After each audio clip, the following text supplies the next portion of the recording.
kalau istilahnya ini kok menguasai pertama di terminal. Terminal Batu? Terminal 2 tuh terminal Dinoyo dulu. Nah, terus Ajosari. Nah, itu orang mau masuk Kota Batu narkoba harus melalui saya. Woi, pada waktu itu? Pada waktu itu saya sudah sampai sekian itu. Sebelum ada undang-undang narkoba, wah duitku akeh, Gus. Betul sekali ya. Iya. Koyok rojo. Waktu itu.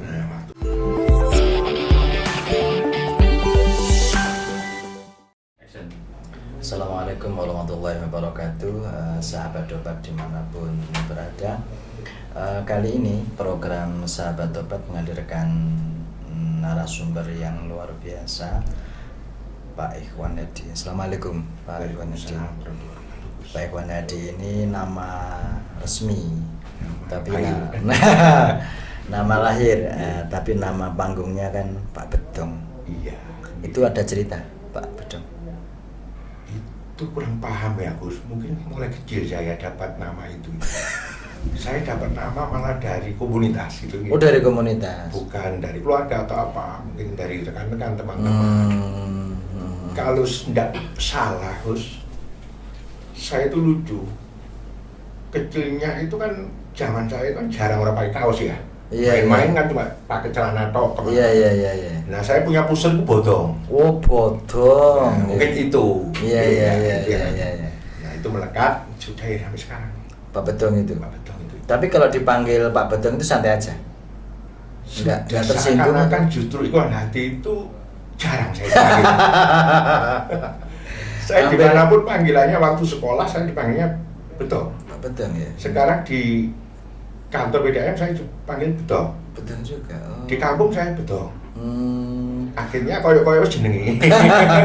Saya juga baru dengar kalau ternyata nama lenjereng itu Ikhwan Hadi. Tapi saya pikir siapa gitu, karena nama yang kami kenal juara. Pak Bedong. Yang manggil Ikhwan Hadi Pak, kan jarang sekali, Gus. Saya pernah dengar. Kalau sekantor PDAM itu nggak ada juga yang panggil Pak Ikhwan Hadi itu nggak ada ya? Juragan saya pun manggil Mas Bedong. Nanti kalau cari Pak Ikhwan Hadi malah nggak ketemu ya? Sulit ya? Iya ketemu, cuma lebih familiar. Yeah. Kalau panggil di mana pun, rumahnya Bedong di mana sih? Paham. Masih paham. Lahir di Batu. Saya di Batu. Asli Batu. SD, SMP di mana? Saya SD juga di Batu. SMP di Batu, SMA pun juga di Batu. SMA di Batu. Kuliah? Saya sempat kuliah tapi propel, Gus. Kenapa? Ya pergaulan lagi ya. Wih, tahun berapa itu? Saya dulu kuliah berapa ya? 91 nggak salah. 91. Sempat kuliah di mana waktu itu? Pindah-pindah, Gus. Terakhir saya di Unmu. Emang awalnya di mana? Saya pertama di Politeknik pernah. Oh, Politeknik. Terus di Brawijaya pernah. Dulu. Terus terakhir di Unmu. Terus sebentar begitu? Iya. Karena nggak cocok ilmunya atau nggak cocok apanya? Katut pergaulan. Kalau orang tua itu sudah maksimal betul. Sudah maksimal. Keluarga saya pun semuanya juga mengenyam pendidikan. Cuma mungkin karena saya itu 8 bersaudara, Gus. Dan semuanya cewek. Oh, kecuali jenengan? Saya dan adik saya. Oh, dua. Nah, akhirnya mungkin merasa cowok, ya. Mungkin ini yang rotok dok netes menepuani. Terus mulai kapan Pak Bedong itu dikenal sebagai penguasa parkir di Kota Batu itu? Awalnya gimana ceritanya itu? Kan hampir semua ruas jalan setahu saya dulu kecil itu ya Pak Bedong.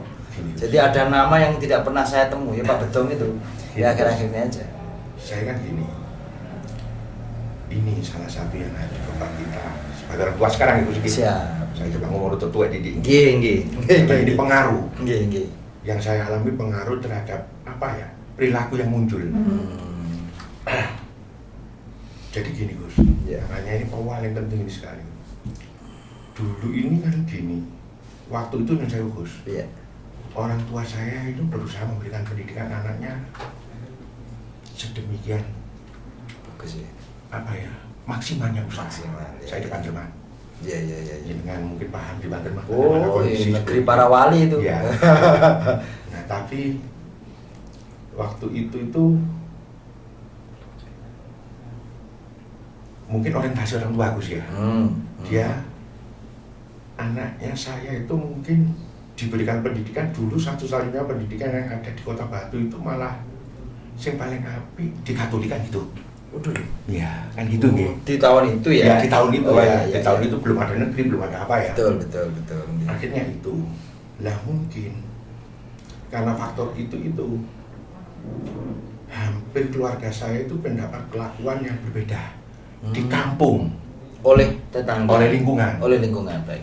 Nah, karena mungkin pemahaman orang tua dan semuanya, dan alhamdulillah ternyata dari sisi sana semuanya ini apa yang dikatakan orang tua, saya bisa melihat bagaimana perjuangan beliau almarhum beliau Iya. mengentaskan anaknya. Nggih. Tidak semuanya sekolah di sana terjadi semacam tindak, Nggak, betul. dan banyak sekolah di sana yang akhirnya kalau dari sisi saya tidak membanggakan keluarga saya, tidak ya. Akhirnya di usia-usia ini mereka lebih paham sekarang apa yang harus dilakukan sebagai Iya. apa ya, dari sisi agamanya kan gitu. Nggih. Nah, waktu itu saya sempat mendapatkan perkucilan. Nah, sekarang Hmm. dibully nggih. Kalau sekarang dibully. Dibully. Betul. Akibatnya saya tidak punya teman di kampung. Di kampung itu. Kampung. Waktu usia SD atau Waktu usia SD. Oh iya. Iya, saya sampai SMP itu. Ojo dalam itu nakal, ojo dalam itu nakal. Itu betul, Bos. Jadi, jangan sampai kita melakukan itu. Nggih. Itu padahal sekedar hal sepele ya dianggap ya. Betul. Cuma satu sisi akhirnya seorang anak ini karakternya dia tidak mendapat komunitas, mencari komunitas yang lain. Karena merasa gak diterima. Nah, betul. Lalu cari Nah, komunitas saya lain. tidak bisa balik di komunitas keluarga saya yang cewek semua, kan gak ketemu cowok ketemu cewek enggak. Oke, betul. Akhirnya saya lari ketemu di komunitas yang kira-kira bisa menerima saya apa adanya. Itulah awal pergaulan yang saya terima itu. Betul. Nah, itu sampai terakhir untuk waktu kira-kira waktu kuliah semester 2 saya. Itu putus itu. Drop out. Saya drop out itu. Ya. Itu. Nah, saya bergaul banyak di rekan-rekan yang dulu kemungkinan karena mungkin belum muncul kepahamannya. Nggih. Tak pikir cocok be aku. Iya. Apalagi saya secara karakter semuanya orangnya memang keras. Oke. Dan saya memang apapun nih aku mau kalah gitu loh. Ya itu yang terjadi kan maju itu. Iya. Cuma bagaimanapun saya punya empati J. dan saya punya kesetiakawanan yang tinggi. Betul. Itu yang membuat komunitas saya Kuat. bisa dimanapun saya bisa hidup kan gitu. Nggih. Pokoknya dimanapun secara secara kecil saya punya, aku sudah di leader loh caranya. Iya. Yang jadi itu. Iya. Dimanapun kok. Dimanapun, Nah, ya. itu. Nggih. Akhirnya makanya setelah itu saya masuk di dunia yang keras Keras ya. di jalanan. Pertama kali apa? Markir atau tawuran? Saya dulu kalau istilahnya ini mau menguasai pertama di terminal. Terus Batu. Terminal 2 tuh terminal Dinoyo dulu. Nah, terus Ajosari. Nah, itu. Ya saya banyak masuk di sana kan gitu. Nggih. Sebagai cupang dan semuanya. Sudah hidupannya keras betul. Nggih. Dan memang dituntut untuk itu. Gitu, ya. Karena apa? Kalau saya tidak bisa melakukan itu, ya kita tidak bisa makan. Oh, iya. Akhirnya saya banyak bohong ke orang tua. Udah kuliah makalin nang. Iya. Itu sesal gitu. Saya sampai sekarang belum bisa balas apa-apa orang tua. Orang tua masih ada? Sudah, tidak ada semuanya. Semuanya. Saya bisa bayangkan kalau orang tua ngerti sekarang mungkin ya dulu gitu. Nanti banyak ceritanya. Pernah nggak nyesel dalam gitu? Bukan sudah pernah, Gus. Sekarang pun saya ketemu dengan jenengan, ingat lagi kan gitu. Jadi satu sisi kalau saya ngomong semacam itu, sedikit pun saya belum bisa berikan apa-apa. Terus orang tua harus nggak ada. Dapat orang tua nggak ada. Waktu itu kira-kira saya masih bujangan belum kok. Orang tua nggak ada ya karena mikirkan saya. Betul mikirkan saya. Sampai bapak sakit semuanya. Sakit apa? Ya mungkin kalau orang tua sakit ngeluhnya kan dia enggak cerita ya. Cuma saya tahu pasti yang dikeluhkan karena saya. Karena saya anak satu-satunya lagi yang diharapkan sebetulnya. Cuma kok dipikir salah jalan. Beliau tidak pernah menegur diam, tapi tahu pasti saya. Atau mungkin jenengan pernah saksikan bapak itu murung begitu? Sering kali melihat saya, melihat kejadian cerita saya dan semuanya, kalau kan pasti muncul dong. Karena dunia yang saya alami tidak lepas dari dunia-dunia yang hubungannya dengan hal-hal semacam itu, kriminal atau apa. Saya lari karena persoalan dan semuanya itu orang tua kan dengar. Kenal pertama kali dengan dunia kriminal itu ke narkoba atau ke minum atau ke? Saya minum dulu. Peminum, minum kelahi. Dan orang tua tahu itu? Orang tua tahu itu. Nah itu yang sampai kok bisa sampai sekian. Sudah sulit, sudah saya dianggap saya tidak pernah sudah. Itu waktu usia kuliah? Masih kuliah, kira-kira usia berapa? Atau pertama kali minum masih SMA? Enggak, saya kuliah ya. Masih kuliah. Ya, waktu pergaulan. Kuliah semester 2, semester 3 lah ya. Ya. Saya banyak ketemu, kebetulan teman kan dulu enggak ada orang punya sepeda kan gitu. Semuanya kan ngangkot. Betul. Nah ngangkot ini kebetulan saya kenal dengan rekan-rekan bolong ngangkot semuanya. Akhirnya nggak sampai tujuan sekolah, malah ikut ngompreng kan gitu. Awal mulanya kan gitu. Iya betul. Ngompreng, terus ya gitu akhirnya. Masuk di kriminal dan semuanya. Nah, minum terus pulang mabuk. Pernah? Sudah tidak pernah pulang kalau saya mabuk. Karena satu sisi nggak pernah dicari? Ya, jelas dicari. Berkali-kali dicari. Cuma orang tua punya batas kesabaran kan. Kalau kan semacam itu sudah ya dicari, dia aja didoakan aja sampai di mana dia itu awalnya. Jadi kakak saya semuanya ini perhatian betul ke saya, jangan gitu. Nah sampai proses berlanjut terus sampai berapa tahun saya mengalami itu, akhirnya lepas sudah kuliah. Pas kuliah karena sudah saya bisa cari uang. Iya, karena Jepang ya, itu bukan hanya di Jepang, sebagian besar kalau semuanya itu sudah tercampur, Bos. Nggak ada yang murni dari pasti, Jepang semuanya sudah tercampur. Sempat narkoba? Itu belum. Saya narkoba itu setelah proses itu mulai mengenal ya kira-kira berapa tahun ya, setelah saya proses pertama minum, kelahi, terus cari papan untuk lokasi dapat hasil kan itu ya. Iya. Pas itu banyak uang semuanya, mulai kenal dengan narkoba tahun gitu. berapa itu Pak Ketum? Kira-kira 94 kalau salah. 94. 94 itu. Saya 89 lulus SMA. Kira-kira ya 95 gitu ya. Nah, narkoba itu Mulai main pertama coba-coba. Iya. Ada pergaulan. Lepas itu kok kecanduan gitu gitu. Jadi saya ngomong apa adanya. Iya. Lepas itu kalau kecanduan kok mahal, saya coba. Nah itu yang saya lakukan itu. Cuma dulu itu saya bukan Bos. Orang mau masuk Kota Batu narkoba harus melalui saya. Woi, pada waktu itu? Saya sudah sampai sekian itu. One way. Jadi bukan, pintu utama? Harusnya gitu ya. Wah. Jadi kan persaingannya ya orang kita keras teman itu. Itu keras sekali. Dapat barang dari mana? Banyak Bos, kalau barang gitu. Kalau dunia itu sudah dari macam-macam.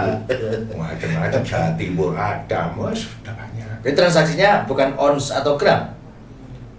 Saya sudah sampai di on dulu. Waktu itu awal mulai.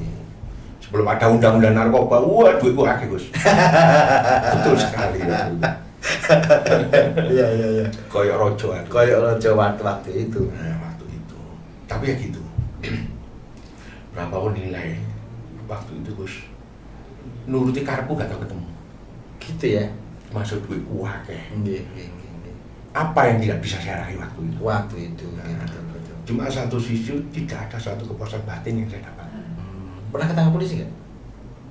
Saya lulusan loh warung. Berapa tahun? 1,5 tahun. Kok sedikit? waktu itu undang-undang narkoba belum seketat ini Gus. Kalau sekarang mungkin saya nggak boleh kali. Apalagi saya punya uang kan gitu. Apalagi saya punya Dimo Bandar kan gitu. Nah, Bandar Surabaya, Bandar Jakarta waktu itu. Waktu itu masih bandar di Jawa Timur.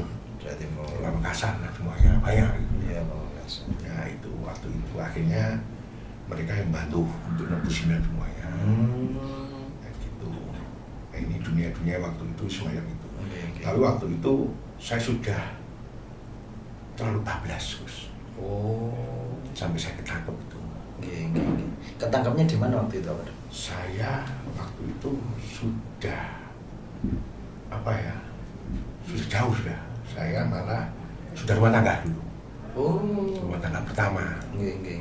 Ya itu yang membuat saya mungkin terlalu lama di sana, terlalu terlenakan. Lah bosone koyo dilulu nek Gusti Allah. Segalanya dituruti. Sampai koyo enggak apa yang saya inginkan mesti kelakon. Saya kecantol dulu rumah tangga pertama. Waktu itu saya tidak terlalu jauh bercerita ini ya, cuma nanti kenapa saya harus kembali itu ya. Waktu itu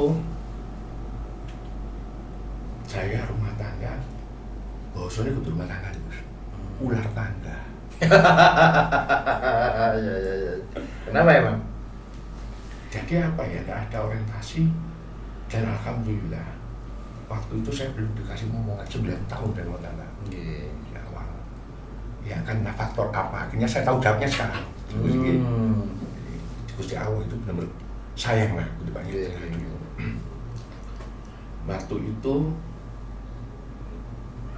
ini mulai proses saya mulai paham akhirnya gitu nanti. Nah, saya ketangkep di rumah. Di rumah awal. Di rumah Pak Dreman atau? Enggak, di rumah sudah. Rumah sendiri dengan istri saya yang dulu. Iya. Nah, ini mulai proses cerita waktu itu. Akhirnya mungkin ini ya jalan yang diberikan sehingga uripku akhirnya. Akhirnya saya sedikit mulai paham. Waktu lepas kendali sudah. Betul lepas kendali. Kejahatan semua dilakukan ya? Saya yang tidak pernah lakukan main saya enggak. Malah enggak? Walaupun saya menguasai semuanya. Iya. Jadi mulai perjudian semuanya saya menguasai. Tapi cuma saya hanya mengkoordinir dok. Enggak main? Enggak main. Gitu. Tapi ya main bu ya nang aku. Mulai sambung ayam, kakiki, semuanya saya. Di Batu saya. Makanya saya ngomong jenengan, uang saya banyak Gus. Tapi nggak pernah nyukupi saya. Nafsu nggak tahu kecukup kayak gitu ya. Terus saya maling enggak. Mau limoy kok saya enggak main maling. Kalau yang lainnya ini saya lakukan semuanya dan notok. Termasuk sampai menghilangkan nyawa orang? Enggak sampai sekarang. Saya enggak pernah. Alhamdulillah enggak sampai jauh itu. Pokoknya yang sampai sefatal itu saya enggak pernah. Iya. Nah, waktu itu saya ketangkep waktu ini tangkap lah di sana. Ini adalah mulai proses sudah waktu itu sudah orang tua bapak saya sudah nggak ada sebelum bapak saya nggak ada terus saya ketangkep. Emak bapak sudah nggak ada saya ketangkep. Yang nggak bisa bayangkan. Dan waktu itu bos jenengan ngerti saya waktu itu sudah kerja di BDIM. Ini kebesaran saya ngomong bagaimana Gusti Allah sayang dengan aku. Waktu ketangkep ini apa ya, satu sisi saya ini sampai sekarang belum dipecat. Saya tidak dipecat. Masih dibutuhkan di BDIM. Ya, karena saya ngomong saya mesti jadi dia mesti ketemu gitu ya. Apa ya? Ini yang mungkin jalan hikmah yang saya dapat. Saya tidak ditanya itu, tapi fokus dok kenapa saya bisa berubah kan itu. Waktu ketangkep itu saya mengalami proses yang betul-betul orang semacam saya itu dikeplek Gusti Allah temenan. Mungkin bukan cerita kayak uang kalau saya mengalami betul waktu itu. Jadi betul-betul koyo orang tua sudah tidak ada. Saya dengar waktu itu tuh emak saya nggak ada, saya di sana. Oh, masih di sana, waktu di itu. Di dalam? Masih di dalam, masih proses, masih Persidangan? belum sidang, belum. Oh, belum sidang? Bisa bayangkan. Belum bisa dibesuk, belum apa. Iya. Itu. Jadi waktu itu saya mengalami betul-betul ujian berat sekali. Jadi koyo-koyo gak ono, aku mulai nandi menggonang sopo ya. Iya. Nah waktu itu Gus, jenengan paham. Sebelumnya harus ceritakan. Saya mengalami proses yang betul-betul mesti tak berbuelan kok ini meninggalkan orang tua dan meninggalkan keluarga. Iya. Saya mendapatkan pengkhianatan Dari istri saya yang dulu. Oh. Jenengan bisa bayangkan. Iya.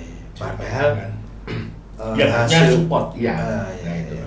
Nah waktu itu ya karena memang kembali lagi ternyata Ridho wong tua ini ya Ridho Gusti Allah. Kalau kamu ngotot semuanya tidak akan mungkin lagi dikutuk ketemu jodoh enggak. Oke, kok bisa mengambil keputusan jenengan dikhianati itu? Gini Gus. Apa dibocorkan atau? Waktu itu kan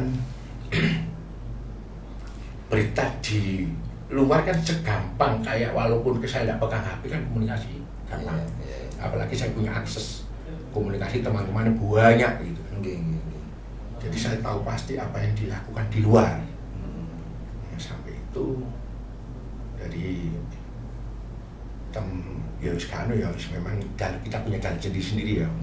Tapi waktu itu bukan saya menjudutkan karena sudah tak ada. Mungkin hikmah saya. Kalau saya tidak buat semacam itu mungkin saya tidak bisa ketemu ini. Saya tidak anu ya. Iya. Semoga husnul khotimah ya. Iya. Jadi dia juga itu. Nah waktu itu yang saya rasakan aku wis tak rewangi kok ini. Iya. Wis kondisi kok ini. Saya di sana yang saya harapkan bisa memberikan support semuanya. Malah saya di semacam ini. Waktu itu jenengan tahu pasti Gus, saya ketangkep dicakot loh, dicakot di. Oh dicakot teman. Ya. Jadi temannya ngambil dari jenengan. Awal mulanya sampai saya heran sendiri. Waktu itu saya betul-betul benci sekali dengan dia. Niatan saya bunuh dia di sana. Betul niatan saya bunuh. Yang nyakot itu. Yang nyakot itu sudah. Tapi karena proses itu saya tidak ada cerita, tidak ada apa, kan bisa loh. Jadi bisa ketemu loh, gitu. Dengan dia sebelum ketemu belum nabi kan gitu. Iya belum nabi. Nah, proses itu saya mengalami proses yang betul-betul dibanting Gusti Allah. Dibanting juga. Nah saya mengalami, saya bingung harus kemana saya ngomong, harus sama Topo. Ya.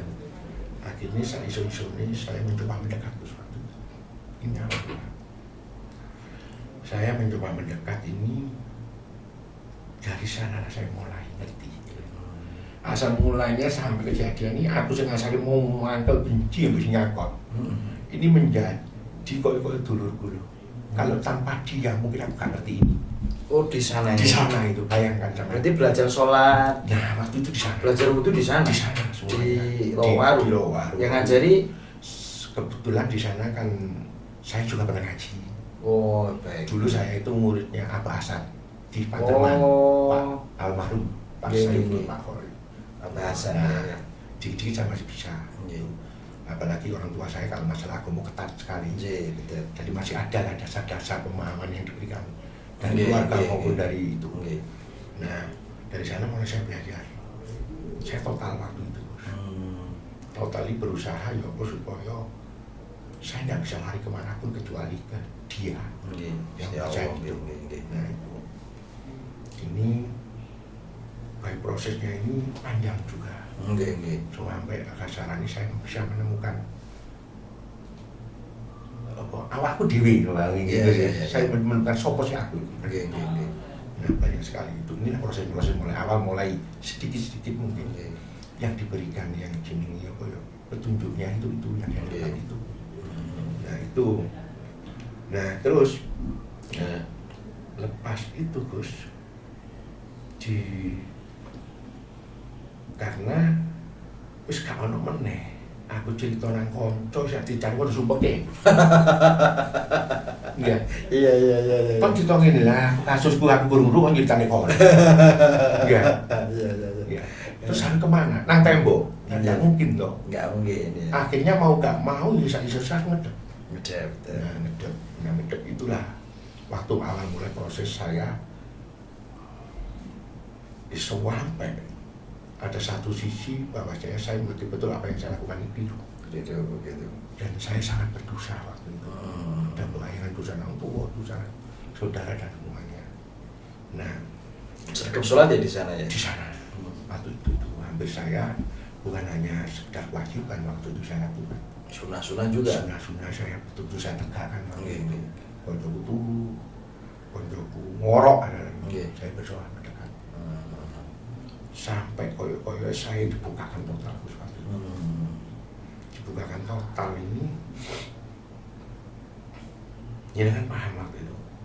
Tapi tidak saya dapat setelah saya keluar waktu itu. Saya itu koyo-koyo Keluar tahun berapa Pak Badam? pokoknya saya 96 masuk 97 tengah saya keluar. Itu sudah 7 bulan. Sebelum reformasi berarti? Belum ya? Belum. Nah, waktu itu 98 tahu reformasi Oke. saya keluar. Nah, di proses itulah saya mulai mengenal awakku yang mengenal Gusti Allah. Oh iya. Nah, waktu itu ada suatu bentuk ketenangan. Iya. Ketenangan yang saya dapatkan, malah saya bersyukur waktu itu. Oke. Saya bersyukur kenapa saya harus di penjara. Iya. Oke. Kalau saya tidak menemukan jalan ini, mungkin aku bablas angin. Itu saya yakin betul. Saya akhirnya malah berterima kasih terhadap teman saya yang nyopot. Yang nyopot itu. Ya, Sekarang masih ada teman? masuk lagi. Aduh. Masuk lagi. Masuk lagi sekarang? Masuk lagi. Masuk lagi. Ya, dia memang hidup ya. Iya. Ya, saya tidak menyalahkan, insya Allah dapat didangin. Iya. Yang penting bawa mau ya. Iya, Bapak mau. Setelah keluar dari penjara? Nah gini, lucu Gus. Jadi dulu itu saya tidak pernah mendapatkan suatu bentuk koyo-koyo isi kalau ujian Gus. Iya. Lempeng tok Gus. Ngomong tok penak tok. Wis penak tok wis. Koyo-koyo Gusti Allah wis kan gak usah ngajurno aku ngecari diri ini Gusti Allah wis sayang aku sebarkan keturutan kok. Iya. Lah waktu kita kembali, itu banyak Gus. Keluar penjara yang saya syukuri satu sisi saya sampaikan. Saya itu jenengan paham. Saya dihukum setahun setengah, setahun 8 bulan waktu itu. Iya. Saya mendapatkan gaji 100% utuh Dari PDAM. Oh. Setiap bulan. Setiap bulan diterima bojoku dia melayu mana. Oh, iya. Gitu ya. Jadi itu saya enggak anu ya. Iya. Salah gitu. Nah, lepas itu keluar pun saya dipanggil kantor, besok suruh kerja saya. Waktu itu siapa Pak direkturnya? Oh, atau belum ada ya direkturnya? Ada, sudah ada. Waktu Pak Jinung dulu direktur. Oh. Nggih, Pak Jinung jenengan tepan. Betul. Iya. Tanya Pak Jinung kan. Iya. Betul ya, Pak. Oh ya, gini. Iya. Saya heran, kenapa bisa terjadi semacam itu? Lah kartu itu lu sing gawe bukan mungkin aku iso. Iya. Itu jelas sudah. Nggih. Saya seakan-akan masuk di kantor itu Gus. Koyo-koyo konco pun merangkul saya waktu itu. Jauh daripada saya sebelum masuk. Iya.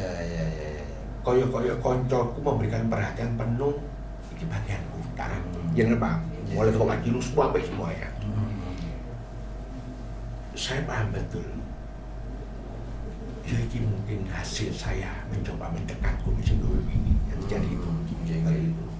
Pas itu sudah saya kerja proses. Pas itu saya sudah pisah dengan mantan saya. Iya. Hampir 9 tahun dengan mantan saya. 9 tahun dulu pecah-pecah. Iya. Itu. Hampir berapa tahun itu ya. Yang waktu itu sudah saya punya dunia dia, saya punya dunia sendiri, dia punya dunia sendiri. Iya. Jalan itu, dan saya bisa membayangkan kalau rumah tangga saya di pertama saya diberikan keturunan. Saya tidak bisa nyobot. Iya. Saya tadi kan ngomong saya punya empati, Iya. kan itu. Nah waktu itu yang mungkin salah satu jalan-jalan yang saya dapat sekarang. Saya waktu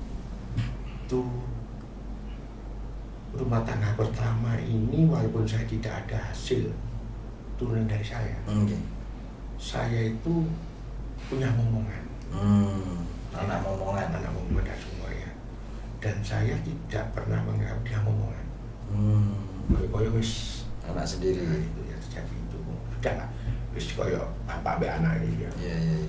Nah, mungkin itulah hikmah yang saya dapat. Karena Okay. itulah hidayah saya dapat. Mungkin itu ya. Okay. Karena saya punya rasa itu tidak ada pembanding, tidak ada apa. Nah, setelah dia jalan sendiri-sendiri, sempat anakku sampai waktu itu sudah sampai lulus SMA waktu itu. Si momongan itu. Iya. Terus dia sudah rumah tangga wis tanggung selesai. Nah, waktu saya proses jalan 3 tahun ya jalan. Waktu itu saya bingung. Saya sudah kembali ke rumah. Pulang. Iya, sudah pulang. Pulang ke orang rumah keluarga. Oh, rumah keluarga. Okay. Jadi kakak saya itu koyo nemu adik ini mana nemu mas mana itu. Iya. Saya tinggal sama adik saya. Begitu kasihnya mereka dengan saya. Okay. Ya waktu itu. Lepas itu saya masuk ini terus aku rumah tangga. Iya. Jadi kan paham betul Gus. Saya sini. Subhanallah ya. Okay. Kerentek saya ini saya ditemukan Gus. Saya punya kerentek. Okay. Waktu itu punya kerentek, waktu itu salah satu di lahan parkiran saya di Pasar Batu waktu itu. Oh, di yang lama ya? Nah, yang lama itu saya nemukan jodoh saya. Ceritanya gimana? Kok ada film-film gitu? Sepele ceritanya. Simple jadi. Ya, kebetulan dia juga mengalami proses yang sama dengan saya, walaupun cerita berbeda. Iya. Dia punya anak 2. Orang Batu. Orang Batu. Dia orang pasaran. Iya. Jadi yo kok alhamdulillah lulusan pondokan kan gitu. Alhamdulillah kan gitu nggih. Jadi dia yang membimbing saya itu. Waktu itu. Iku sih bolong-bolong, Gus. Waktu itu. Waktu itu saya di luar wis seru enak, saya lupa. Oh, gitu. Ya yang lupa lagi. Setelah keluar itu Iya. atau bolong-bolong. Nah, bolong-bolong. Tadi saya nggak titis kok biyen, Gus. Lu dulu ya titis Gus sekali. Gitu. Waktu saya di jero iku ana wong apa aku lho apa yang terjadi. Kayak itu titis saya, Pak. Iya. Saya sampai heran waktu itu. Nah, menikah lagi. Nah, akhirnya saya menikah lagi. Ah. Menikah lagi itu aku semua ini kira-kira berapa bulan saya masih. Iya. Aku kok kepingin dikai momongan itu. Iya. Sendirian nikah, saya nikah direstui oleh orang tua dia, keluarga saya. Yang baru itu saya dapatkan restu waktu itu. Yang asalnya Melayu lagi nih Gus. Yang awal itu. Yang awal Melayu.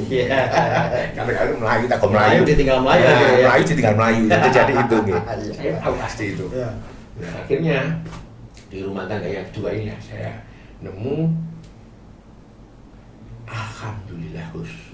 Ini subhanallah saya betul-betul ini puasa sendiri. Iya. Kenapa saya menjadikan demikian sekarang ini karena proses itu. Iya. Waktu itu saya angen-angen aku kepingin dua anak. Aku kepingin dua anak wedok. Heran nyeling-nyeling kan. Saya juga heran. Apalagi saya yang anakku. Dan subhanallah waktu itu. Saya waktu itu Pak, aku kok telat romulan Pak. Saya sudah 100% yakin ya. Ainul yakin ya Pak. Anakku itu. Iya. Saya proses itu sama bidding ya. Waktu itu saya sudah menyiapkan nama anak saya 1 anak itu. Walaupun nggak tahu ya. Nggak tahu masih umur 4 bulan dan tahu dari mana Gus. Nggak di USG. Belum di USG dulu ya. USG kayak toy lanang maksudnya. Waktu itu sudah umur kira-kira 7 bulan kayak toy lanang USG. Iya. Tapi yakin Tapi kalau saya yakin. Kenapa saya berpikir semacam itu? Mungkin ini jalanku, aku iso bener lah tuh anak itu. Emang apa hubungannya? Orang tua saya itu Gus, dulu cita-citanya seperti saya. Oh. Tapi orang tua saya setelah punya anak wedok akeh. Ini betul-betul menjadi figur bapak yang menjadi diidolakan anak-anaknya. Keras orang tua saya semacam saya. Makanya saya keras ini karena mungkin faktor genetika yang ada. Makanya saya tahan banting keras dan semuanya kan karena itu. Jadi jiwa-jiwa itu ono kok turunan aku pengen ngono. Ya. Iya. Lah udah itu insyaallah Tertib aku. Ya Allah. Aku tak pengen cuma kali itu. rendah blek. Ya wes satu sisi. Iya. Dan syukur alhamdulillah subhanallah. Waktu USG jenengan tanya itu 7 bulan laki-laki. Saya laki-laki koyo gak masuk di angan-anganku lho. Tidak kepengin nak masuk anakmu lanang. Bagus koyo gak seneng. Aku yakin anakku itu, aku pindah anak itu. Lah anakku lanang, aku lah koyo aku gak cuma itu wae aku. Saya yakin itu Gus. Aku itu. Wah itu lucu itu ceritanya Gus. Lucu sekali waktu itu. Ada teman saya, waktu itu bojoku wis nglarani. Iya, hampir melahirkan ya. Hampir melahirkan. Di rumah sakit NU. Oh, PKI Aku salib ya. Awal-awal berdiri itu. Iya. Nah waktu itu teman saya itu anakmu lanang. Enggak wedok. Kon toton mbak aku lanang wedok. Kon kadol tono mbak aku. Lek anjene anakmu wedok, yo segala sesuatu kepentingan rumah sakit kuat wis tanggung. Wih. Koncoku.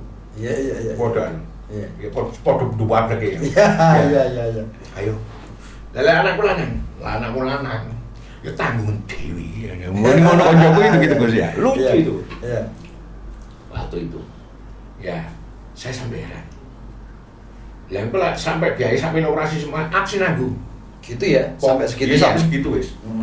Dilalas waktu lahir itu saya ngapain? Anak saya itu. Waduh. Enteng wis ya. Rasanya saya tidak pernah mengalami hari waktu koyo ngono. Rasane senengi. Iya. Saya tidak bisa menggambarkan seneng nikmat waktu itu saya cari yang tidak tahu ketemu. Iya. Tidak semuanya itu waktu itu. Iya. Saya waktu sujud syukur betul, enak itu. Nah, koncoku tak telepon anak itu. Temenan toko ibu bojone. Iya. Itu temenan. Ya dia pulang. Waktu saya transaksi bayar semuanya sudah semua selesai semuanya. Terus ini ada titipan. Dia pikir waktu itu dia bayar totoan saya dengan proses pembiayaan operasi besar. Iya. Bayang Gus, tak telepon lagi susu. Iku rezekine anakmu gen brokon anakmu. Ya, Susu itu bandar iki. Wih. Bandar narkoba. Iya. Bandar besar narkoba. Iya. Tapi dia menghormati saya. Waktu itu setelah saya, kenapa dia menghormati? Waktu saya ketangkep dan semuanya, saya tidak pernah ngomong dari dia dari manapun. Semuanya saya tanggung sendiri. Akhirnya dari sana sisi pertemanan terbangun. Dan dia menghargai saya sebagai sahabatnya. Betul sampai sahabat. Kadang-kadang masih begitu. Dan dia menghormati saya dengan pertobatan saya. Nggak pernah ganggu lagi. Nggak pernah ganggu lagi, malah kalau ada apa-apa, istrinya atau anaknya telepon saya. Gimana? Dia udah tepat belum? Gimana? Udah tepat atau belum? Semoga. Nanti diajak ke sini aja biar tepat. Semoga. Kita mulai sini Gus. Iya. Siap itu. Ya waktu itu sudah saya alhamdulillah dapat anak. Itu saya yakin kamu bapaknya depannya. Wis ini. Proses Gus. Ya sampai sekarang anak saya kelas SMA kelas 2 sekarang ya. Disusul adiknya juga cewek juga. Waktu saya dapat ibunya, Iya. kenapa ibunya yang asal mulanya mertua saya itu begitu tidak setuju dengan saya. Tapi setelah proses ini betul-betul menghormati dan menyayangi saya. Mertua itu. Waktu itu saya ketemu istri saya ini, saya cuma ngomong ini karena saya tahu ya dia sudah punya 2 anak. Iya. Dikecewakan laki-lakinya. Iya. Ini nanti terjadi lagi proses hujan-hujan terus gitu nih. Oke. Nah waktu itu saya cuma ngomong ini, aku tolong kamu terima saya utuh dengan masa lalu saya. Iya. Saya menerima kamu utuh dengan masa lalu. Saya bukan rumah tangga dengan kamu, hanya kamu dengan saya, tapi saya menerima apa yang kamu punya. Iya. Waktu itu, ya saya dikenalkan waktu itu. Belum saya itu sih mulai proses hamil ya. Iya. Waktu itu saya dikenalkan dengan anaknya. Nah, ada 2 anak perempuan cantik. Yang dari istri. Dari istri. Dia ikut neneknya dari suami. Iya, iya. Di daerah Dampit sana. Dengan keadaan yang dulu memprihatinkan. Kondisi ekonominya. Oke. Orang tuanya tipe kawin lari, nekek. Oh, iya. Anak ini hampir ikut bayi Iya. yang dengan kondisi ekonomi yang sudah semacam itu. Iya. Betul-betul kasihan waktu itu parah. Waktu saya belum anak, masih bujuku hamil, saya sudah menaruh hati. Saya ingin jadi anakku, kan gitu. Iya, iya. Ya, tentu itu. Nah, sudah proses itu. Aku lahir anak perempuan 1, berarti aku punya anak 3. Iya. 2 dari dia. Iya. Karena itu. Lepas itu sampai proses ya sekarang yang barep umur 23. Ikut saya. Yang dari istri. Iya, jadi semuanya itu kan dari sana saya ambil juga. Ambil Saya semua. bahas semua. Waktu itu padahal waktu itu saya yakin lah. Wong pertama yang satu yang kakaknya dulu. SMP ikut saya sampai sekolah SMA, lanjut kerja. Terus baru adiknya. Adiknya SMP saya ambil juga. Waktu itu saya berkeyakinan hari ini harus jadi dewi. Iya, betul. Mosok kalau nggak rezekiku. Iya. Itu saya total gitu. Iya. Kalau masalah itu saya siapa betul. Apapun yang dapat ke mereka ini saja nih 2 EWD. Iya, iya, iya. Saya hanya sebagai perantara peramana. Saya dari situ. Nah, total sudah saya menemukan betul-betul hidup. Sudah bukan hanya cakap. Mulai terus proses hikmah yang terjadi. Yang dulu aku ngomong gawe campur Gus. Campur. Wis saya ndak tahu itu Halal haram. halal haram. Jadi subhat, sudah nggak ngerti saya. Iya, iya, iya. Yang penting satu. Nah, lepas itu saya mencoba, bukan saya, semuanya Gusti Allah. Iya, iya, iya. Saya yakin Gusti Allah. Jadi Gusti Allah memfilter-filterkan itu. Iya, iya, iya. Jadi kalau kamu mau ke jalannya, insya Allah akan dipermudah jalannya. Saya yakin betul. Iya, iya, iya. Jadi koyo-koyo itu setelah saya mencoba total, komunitas itu bukan langsung dibedah, dikurangi Gus. Oh, dikurangi. Ini jalan, temenan ini ya. Jadi sing biyen iku sing campur itu ya. Iya. Akhirnya sedikit Hilang terfilter. Yang saya dapatkan hanya sing sekiranya metu kok keringetku saya kepingin itu. Iya, iya, iya. Walaupun kalau dihitung matematikanya dengan dulu enggak ada apa-apanya. Cuma kok cukup. Dia salam itu. Iya, Ya saya betul-betul dia saya heran itu. Kalau dulu banyak ya, Bang. Buaya enggak pernah cukup. Dia iso pakai luwe-luwe gitu ya. Akeh duwe gak cukup ge nuruti nafsu kepinginku. Iya. Dia salam itu. Iya. Nah sekarang saya dapatkan apa sing menjadi difilter. Tapi kok cukup. Iya.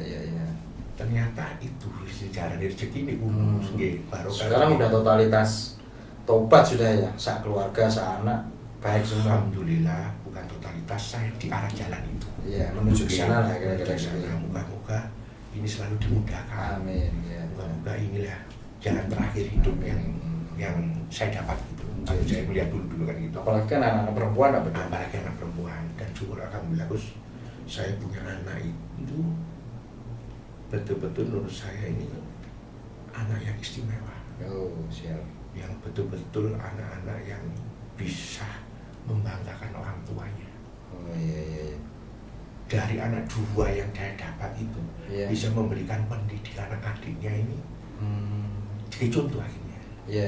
Saya punya anak 4 walaupun dengan gaji yang bulanan pas-pasan, kuliah semuanya. Iya.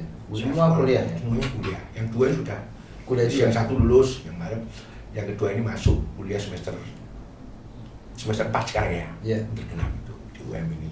Hmm. Yang anak saya sendiri masih SMA itu, Iya. yang satu SD. Keluar anak saya ini tidak pernah Gus menuntut apapun.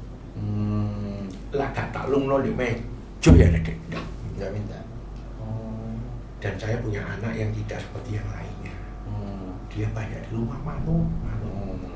Saya subhanallah gitu. Iya. Itulah rezeki yang saya dapat. Iya. Ternyata ini rezeki, bukan hanya Iya. itu ya. Iya. Nah, akhirnya kalau ada usaha saya itu sudah terima apa adanya, makan riman, pakaian riman. Padahal anak sekarang ya Pak? Padahal anak sekarang. Ini betul-betul istimewa. Mungkin karena ibunya, didinya itu. Iya. Dia itu apa yang ada ya itu yang disuruh dimakan. Enggak kayak di HP itu kok kontrol semua itu. Enggak, dia dapat itu ya itu. Nggih. Betul. Atau mungkin gini, atau mungkin ada perilaku jenengan yang setelah ini setelah baik itu ada semua diwajibkan di ngaji, ada pendidikan ke anak sana sampai jadi anak baik gitu. Saya gini Gus. Prinsipnya bagaimana? Prinsipnya gini. Sebelum saya memberikan perintah, sebelum memberikan saya himbauan, saya harus melakukan dulu. Oh, Nah, contoh ya. ini contoh. Kasarannya ini, sholat saya harus dulu sholat. Oh gitu. Terus kalau saya tidak melakukan itu, terus saya menyuruh melakukan anak-anak semacam itu, terus ya Allah. Nggih. Nah, itu yang terjadi itu. Berarti sering Ya. imami jamaah sekarang di rumah. Saya mencoba istiqomahkan kalau maghrib saya jamaah di rumah. Nah, karena satu sisi saya kepingin bareng-bareng. Ya. Nah, itu yang membuat ada satu komunikasi yang harmonis di rumah tangga. Di rumah tangga. Nah, itu bersama-sama. Nah, ya saya mencoba menetepi apa yang menjadi kewajiban itu harus saya lakukan untuk anak-anak saya. Terus teman-teman Pak Bedong, teman-teman Nah, yang ini ya, dulu alhamdulillah. senasib itu ada yang ditarik ke arah yang baik sekarang? Nah, ini Gus, walaupun saya sudah mendapatkan semacam sebesar ini, karunia saya dapatkan, topik yang saya dapatkan ini, saya tidak mau ini hanya untuk saya. Iya. Saya tidak harus melepas dengan komunitas yang lama. Iya. Saya aku iso tobat, terus aku kumpulan wong di Lesma Masjid terus kayak apa? Iya, betul. Terus bagaimana rekan-rekan saya yang lain? Nah, tetap saya komunikasi dengan mereka. Makanya sampai saya Citra Pakri dan semuanya ini kan berarti ada nyambung komunikasi. Iya. Rekan-rekan di semuanya, Gus. Menganggap saya itu koyo lah nyela aku ya semuanya. Betul dekat gitu Iya. ya. Siapapun walaupun dari adik ini sampai levelannya ya Joko wae sama lah semuanya gitu. Nah, yang barat sama gitu.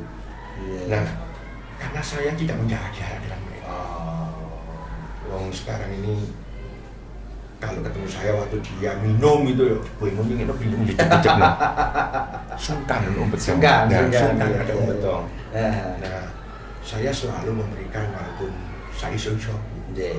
Saya memberikan kepahaman ke mereka. Iya. Karena yang saya sampaikan mereka ini saya bukan dapat ilmu dari pondok, saya dapat, tapi dari pengalaman urip yang sama dengan mereka. Malah mungkin lebih terpuruk saya waktu itu. Saya dapat ini kalau ini dikatakan hidayah ya. Ya sing aku juga ngene oleh. Apalagi kamu jangan pesimis, kamu mesti dapat. Iya, betul. Nah, itu yang saya lakukan itu. Dan pelan-pelan didampingi. Iya, saya dampingi. Banyak sudah saya sedikit banyak rekan-rekan yang sudah mulai sholat, mulai bisa. Alhamdulillah. Kalau saya dapat ini terus hanya saya konsumsi untuk saya sendiri, untuk apa? Nah, betul. Terus bagaimana? Itu kan itu tanggung jawab saya dengan teman-teman. Makanya saya tidak melepas komunitas dengan mereka. Siap. Jadi sekali-sekali waktu, kalau saya punya waktu luang, saya di kelompok ini. Iya. Di kelompok ini. Supaya satu sih. Tentu menarik sekali Pak Bedong. Jadi semoga saja upaya panjenengan mengajak teman-teman ke jalan yang baik dimudahkan oleh Allah Subhanahu wa taala, dan inspirasi yang panjenengan ceritakan kepada kami nanti juga menginspirasi yang lain. Dan kira-kira gitu Om Bedong lo bisa. Betul Gus. Paling utama itu. Maksud saya nggak bisa. Kira-kira kan begitu. Wong sing jeru ini sok lagi, apalagi sing anak-anaknya. Karena mereka tahu pasti Gus. Komunitas saya itu ini ya satu. Kenapa Tuhan memilih saya? Nggih, nggih. Saya hampir kalau dicicil ditambah double, kocok entek aku. Iya. Dan ini saya yang muka-muka mereka harus menerima. Nggih, amin. Dalam keadaan waktu belum ngerti banyak. Banyak yang sudah meninggal. Banyak harus mati pokok, sako, Wadah. mati di. Banyak sekali sudah ngeri sekali kondisinya itu. Sako, mati pokok HIV, mati pokok di penjara. Udah ya? Ditembak banyak Gus dunia tembak. Dan ini di Batu Tos gak cukup 7. Saking banyaknya. Dan itu dulu, Dus. Nggih. Dulu itu lah pokok kurang ajar karena sih salah aku. Saya tahu pasti saya bocah betul dulu. Nggih, nggih, nggih. Makanya saya memberikan motivasi ke adik-adik ini, aku iso. Nggih. Kalau kamu ini sebatas piro nakalmu, seperti dikai. Yang penting kamu mau. Nggih. Dan memang terus hidayah itu akan diberikan ke semuanya. Baik siapapun dikai. Tinggal bagaimana kita bisa mau melihat itu dan bagaimana kita bisa mau memperjuangkan. Iya. Kalau tidak diperjuangkan nggak akan. Nggak akan ketemu. Nggak akan ketemu. Nah inilah yang akan menjadikan itu. Setelah dapat itu, kamu akan dimudahkan. Yang bentuk taufik kan itu. Siap. Nah, akhirnya dimudahkan. Semuanya dimudahkan. Nah, setelah itu, ya Rasul-Rasul ini kamu bisa ngerti, bisa syukur. Dengan rahmatnya itu cukup luas dan besar. Oke, terima kasih Pak Bedong atas waktunya. Terima kasih sekali atas cerita panjangnya. Tidak dalam rangka mengungkit masa lalu ya, tetapi insya Allah cerita ini akan menginspirasi yang lain untuk tambah baik. Oke, sahabat Soto, Sobat Tobat, insya Allah kita akan ketemu lagi dalam pertemuan berikutnya, program berikutnya yang lebih menginspirasi, dan tentunya juga bahwa akan ada narasumber kami nanti yang lebih menarik, yang lebih punya pengalaman panjang tentang kehidupan. Prinsipnya adalah tidak ada kata terlambat untuk menjadi baik. Hidayahnya Allah Subhanahu wa taala bisa diterima oleh siapapun. Wassalamualaikum warahmatullahi wabarakatuh.